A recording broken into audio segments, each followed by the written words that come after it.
ही भयण मागदालिना तिका जिबेक एक्स्ट्रा मास येताले आनी तितून कॅन्सर मेळ्ळोले.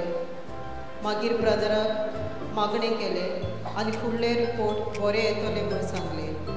तिचें ऑपरेशन बरे भाशेन जालें आनी सगळे रिपोर्ट बरे आयले. आतां तिका कॅन्सर ना, देखून ती देवाक आर्गां दिता.